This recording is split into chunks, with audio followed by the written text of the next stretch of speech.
আয়োজন মানে আচলতে তেনেকৈ ইমান কথাটো আমি ভবা নাছিলোঁ। দুটা সামাজিক সাংস্কৃতিক মঞ্চ অনুষ্ঠান তেওঁলোকে মহিলাৰ অনুষ্ঠান, দুটা অগ্ৰগামিনী সামাজিক সাংস্কৃতিক মঞ্চ আৰু সংশোধনী তেওঁলোকে মিলি পেলাই কথা আলোচনা কৰিলে। তাৰপিছত আমাৰ লগত যোগাযোগ কৰিলে, আগবাঢ়ি আহিলে। তেওঁলোকে ভাবিলে যে তিনিদিনীয়াকৈ সেই দিনটোৰ কাৰণে কিবা এটা ইয়াত প্ৰাৰ্থনা বা অন্য সাংস্কৃতিক জুবিন যিহেতু এখন জগতৰ সৈতে জড়িত, গতিকে তেনেকুৱা ধৰণৰ ধৰ্মীয় আৰু সাংস্কৃতিক অনুষ্ঠান ধৰণে কৰি পেলাই তেওঁৰ প্ৰতি আৰু সেই তিনিটা দিন তেওঁলোকে কিবা এটা কৰিব।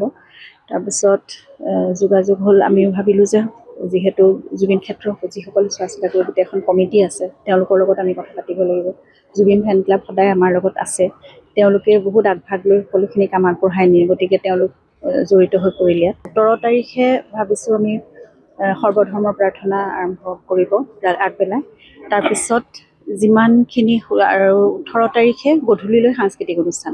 তাৰ বাহিৰে 17 তাৰিখে দিনটো আৰু 18 তাৰিখে দিনটো যিসকলে যেনেকৈ বিচাৰে, নাগাৰা নাম বা অন্য ধৰণৰ নাম প্ৰসংগ, অন্য ধৰণৰ কিবা তেওঁলোকৰ নিজৰ পৰা কৰিব বিচৰা কিবা অনুষ্ঠান, তেওঁলোকে আহি পেলাই ইয়াত কৰিব পাৰিব নিজৰ ফালৰ পৰা।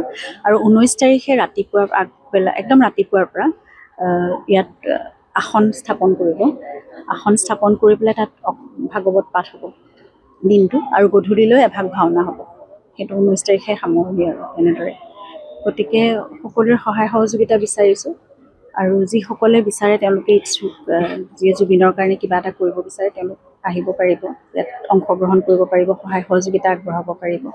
আৰু সাংস্কৃতিক অনুষ্ঠানটো আমি ভাবিছোঁ যেনেকৈ বিচাৰে আমাৰ সাংস্কৃতিক জগতখনৰ সৈতে জড়িত সকলো বা যিসকলে কিবা এটা কৰিব বিচাৰে জুবিনৰ কাৰণে, আহি এখন মুকলি মঞ্চৰ নিচিনাকৈ থাকিব আৰু তেওঁলোকে অংশগ্ৰহণ কৰিব পাৰিব। কিন্তু সেই আৰু সময় সীমিত, গতিকে গোটেই দিন ৰাতিটো কৰি থাকিব নোৱাৰি, আৰু দিনৰ ভাগত ৰাতিৰ এটা সময়লৈকেহে কৰিব পৰা যাব।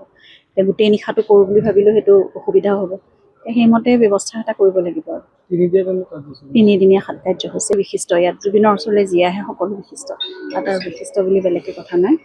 মৰমত আহিব সকলোৱে, আগ্ৰহ হেঁপাহেৰে আহে, শ্ৰদ্ধা ভক্তি লৈ আহে, গতিকে সকলো বিশিষ্ট।